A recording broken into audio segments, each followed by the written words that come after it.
하나님의 사람 엘리야가 이렇게 지쳐 있는 모습을 우리가 보게 됩니다. 하나님의 사람 엘리야는 하나님의 은혜로 말미암아서 참 가물은 땅에 단비를 내리게도 해 주었고요. 또 갈멜산 제단에서 불로 응답해 주시는 뿐만 아니라 그들 앞에서 달려갈 수 있었던 능력을 덧입었던 그런 사람입니다. 하나님의 놀라운 은혜를 경험했던 사람.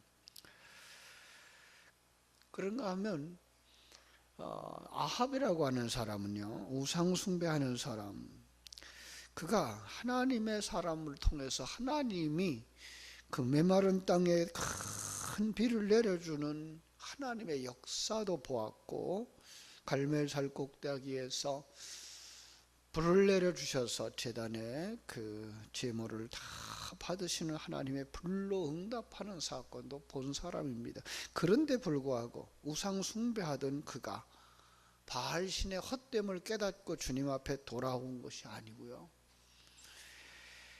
도리어 엘리야의 행한 일을, 그리고 어떻게 바알 선지자들을 기손시내에서 죽였는지를 그 이세벨에게 다 구해버립니다.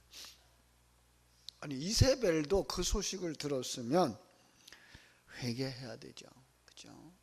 하나님의 존재에 대해서 아는 사람이라면 거기서 엎드려야 되는 거예요.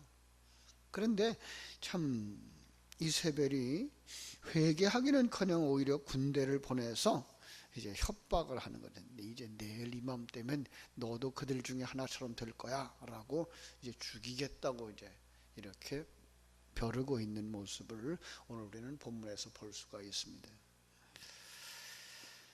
그랬더니 이 엘리야가 마음에 두려움이 가득 차서 이 북이스라엘의 그 경계를 넘어서 남쪽 유다 땅 브엘세바까지 내려간 거예요. 거기는 이세벨의 영향이 끼치지 않는 나라, 않는 땅이라고 그는 믿었기 때문에 그렇죠. 거기서 자기 사환을 두고 또 혼자서 하룻길을 더 가요. 홀로 있는 그 모습. 광야로 들어간 엘리야 로뎀나무 밑에 앉아서 하나님, 이제 나를 데려가십시오. 저는 이제 아무것도 할 수가 없습니다. 아무것도 할 힘이 없습니다. 하나님, 이제 저는 죽고 싶습니다. 이렇게 말하고 있는 거예요. 유대인들에게 있어서 로뎀나무 아래로 피한다는 말은 가장 비참한 신세를 상징하고 있는 거예요. 그러니까 지금 엘리야의 그 마음이 가장 비참하다고 느끼고 있는 그 모습인 거죠. 엘리야가 로뎀나무 아래 머리를 디밀고 그 속에서 하나님께 차라리 죽여달라고 고하는, 한동안은 위대한 영웅이었던 그 사람, 850명의 선지자들을 마주 싸워서 승리하고 하나님께 영광을 돌렸던 그 사람, 하나님이 함께 하시면 못할 것이 없다고 당당하게 믿었던 그 사람이 죽기를 원하는 그러한 모습, 아주 초라해진 모습, 참 하나님의 사람도 이럴 때가 있구나 라는 생각을 하게 됩니다.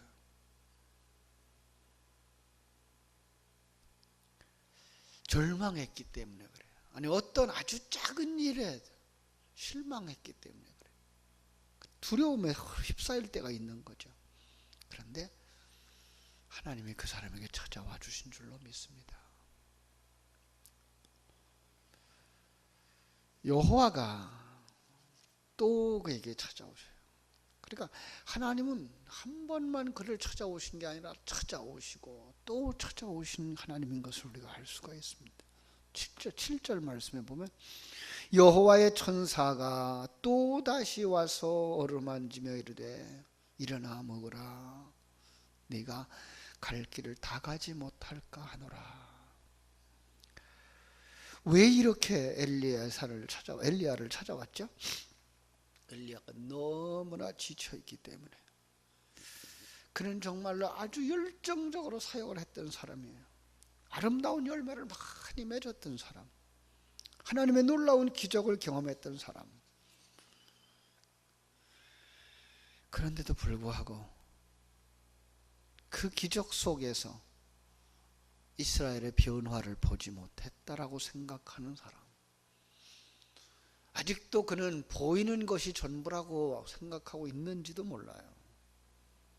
그냥 왕이 회개하고 백성들이 회개하고 하나님 앞으로 돌아왔으면 좋겠는데 왕이 회개하지 않고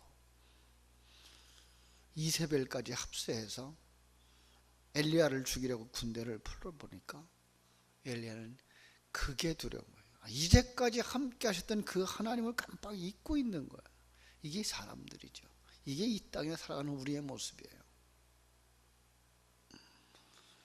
뿐만 아니라 그는 오늘 14절 말씀처럼 자기가 혼자밖에 남아있지 않다라고 생각을 하는 거예요. 나 같은 사람은 나밖에 없을 거야. 그렇죠. 당신 같은 사람이야 당신 한 사람뿐이겠죠.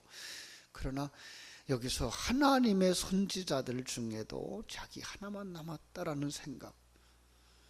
모두 죽고 하나님의 선지자들은 모두 죽었고, 아니 어떤 면에선 아합과 이세벨에 의해서 다 죽었고 오직 나만 혼자 남았다고. 그래서 저들이 내 생명을 취하려 한다고 이런 잘못된 생각을 하고 있는 거죠. 그렇죠? 왜 그래요?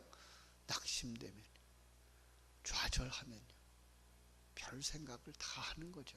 가장 악하고 가장 비참하고 가장 허황된 생각도 하게 되는 거죠. 그런데 이런 엘리야를 하나님이 찾아와 주신 줄로 믿습니다. 절망 중에 있는 자들, 아니에요. 어떤 면에서는 아직도 죽어 있는 자들, 질병과 같은 영적인 생명을 가지지 못한 상황 속에서 우리 하나님은 찾아오셨습니다. 신약 성경에 와보면요, 베드로가 밤새도록 그물을 내려서도 고기를 한 마리도 잡지 못하고 있는 상황, 주님이 찾아오셨어요. 깊은 데로 가서 고기를 잡으라고, 그물을 내리라고. 그랬더니 정말로 그물에 가득 고기가 잡힌 역사가 일어났어요. 사람들의 낯을 피해서 대낮에 한 뜨거운 떼약빛이 비춰지는 그 대낮에 우물가에 달려와서 물을 기르려는 여인, 그에게 주님이 특별히 찾아와 주셔서 그에게 하늘의 생수를 구하는 법을 가르쳐 주었어요. 우리 주님께 그들은 기억된 사람들, 사랑하는 사람들, 어디에 있든지 찾아오시는 분인 줄로 믿습니다. 삭개오를 찾아오셨고, 참으로 베데스다 연못가에서 38년 동안이나 중풍병으로 고생했던 자를 찾아오셨고, 오늘 이 시간 우리를 찾아와 주신 줄로 믿습니다. 혹시 실망하고 있습니까? 낙심 중에 있습니까? 힘을 잃고 있습니까? 이 시간 찾아오신 주님을 만나는 시간 되어지기를 주님의 이름으로 축원합니다. 찾아오신 하나님이 이렇게 하십니다. 그를 어루만지며 빵과 물을 주셨다. 로뎀 나무 아래 누워 자더니 천사가 어루만지며, 하나님의 사자입니다. 하나님의 사자가 말씀합니다. 말씀으로 어루만져 주시고 뿐만 아니라 그의 필요를 채워주시는데 일어나서 먹으라 말씀합니다. 7절에도 또다시 찾아와서 말씀하십니다. 여기 어루만진다라고 하는 말, 여러분 어머니의 따뜻한 손을 기억하실지 모릅니다. 고통스러워할 때에, 배탈이 났을 때에 어머니는 우리를 누워주시고 따뜻한 아랫목에 누워주시고 어머니의 손으로 어루만져 주셨어요. 참 그 엄마 손은 약손이라고 하는 말을 하면서 그때 정말 다 나았던 기분, 다 나은 듯한 기분, 마치 하나님의 손은 이렇게 약손이다라고 하는 것 가르쳐 주시는 줄로 믿습니다. 이 새벽에 하나님의 손이 여러분의 상한 마음, 여러분의 절망적이고 낙심하고 있는 마음을 어루만져 주시기를 주님의 이름으로 축원합니다. 뿐만 아니라 하나님은 18절에서 확실하게 말씀해 주십니다. 내가 이스라엘 가운데 7,000명을 남기리니 다 바알에게 무릎을 꿇지 아니하고 다 바알에게 입맞추지 아니한 자라. 너 혼자가 아니야. 너 혼자가 아니야. 여러분, 우리는 혼자인 것 같고 우리 주변에 우리를 돕는 자가 하나도 없는 것처럼 보일지 모르지만 하나님께서 하나님의 사람들 7천, 하나님의 사람을 하나도 잃지 아니하시고 세워주신 줄로 믿습니다. 우리가 도단성의 그 엘리사를 기억하죠.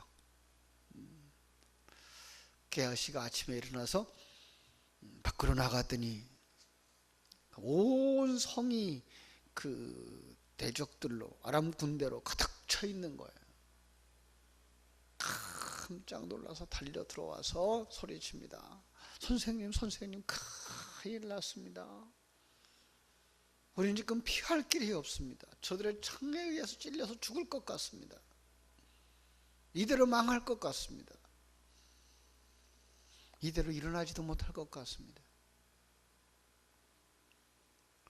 여러분, 우리의 육신의 눈에 보이지 않는다고 이렇게 절망할 수 있습니까? 있습니다. 그런데 하나님께서 기도와 엘리사를 통해서 이 게하시의 눈을 열어줍니다. 그랬더니 그들보다 더 많은 군대, 불말과 불병거가 그들과 함께 하고 있는 것을 발견했습니다. 이 새벽에 하나님께서 우리의 눈을 열어주셔서 하나님이 여러분과 함께 하시며 여러분을 지키시고 보호하심을 깨달아 알고 참으로 어루만져 주시며 깨워주시고 물과 빵을 공급해 주시는 하나님을 바라다 볼 수 있게 되기를 주님의 이름으로 축원합니다. 이사야서 41장 10절에서는 말씀합니다. 두려워하지 마라. 내가 너와 함께 하잖아. 놀라지 마라. 나는 네 하나님이잖아. 내가 너를 굳세게 할게. 참으로 너를 도와주고 있잖아. 참으로 나의 의로운 오른손으로 너를 붙들고 있잖아 라고 말씀하시는 주의 음성을 들으면서 두려움에서 벗어나시고 놀란 가운데에서 가슴을 쓸어내리고 하나님의 은혜를, 하나님의 위로를 받고 새 힘을 얻는 여러분들 되시기를 주님의 이름으로 축원합니다. 기도하겠습니다. 하나님 우리 아버지, 하나님의 큰 사랑과 은혜를 감사하옵고 감사합니다. 우리들이 오늘 엘리야처럼 두려움에 빠져 있지는 않습니까? 이제까지도 하나님이 함께 하셨어라고 믿지만, 아니 하나님이 기적을 경험하고 살아왔지만 아주 작은 돌뿌리에 넘어지듯 아주 조그만 어떤 상황 때문에 실망하고 좌절하고 낙심하고 있지는 않습니까? 아버지 하나님이여, 참으로 엘리야와 같은 절망과 좌절 중에 있는 사람, 하나님이 함께하고 계신 사실을 까맣게 잃어버린 사람, 하나님이 손 붙잡고 가고 있다는 사실을 잃어버린 사람, 오늘 내가 그 사람이라면 다시 한번 하나님 게하시처럼, 엘리사의 종 게하시처럼 눈을 열어 주시옵소서. 보게 하여 주시옵소서. 어루만져 주시는 주님의 손을 보게 하시고 공급하시는 하나님의 손길을 보게 하시고 의로운 오른손으로 나를 붙들고 계신 하나님을 쳐다보는 시간 되게 하여 주시옵소서. 그리고 자리에서 일어나게 하여 주시옵소서. 하늘을 향하여 소리칠 수 있게 하여 주시옵소서. 세상을 향하여서 하나님의 영광을 드러낼 수 있게 하여 주시옵소서. 나를 바라보고 있는 수많은 사람들 속에 생명의 빛을 전하고 은혜의 빛을 전하고 축복의 통로로 설 수 있도록 아버지야, 이 새벽에 저희들에게 갑절의 영감을 부어주시고 능력을 부어주시옵소서. 주님 앞에 구하며 구할 때에 하나님께서 더 좋은 것으로 채워주실 줄을 믿습니다. 오늘도 승리하는 하루 되게 하시고 복된 하루 되게 하시고 하나님께 영광 돌리는 하루가 되게 하여 주시옵소서. 예수님의 거룩하신 이름으로 기도하옵나이다. 아멘. 하늘에 계시는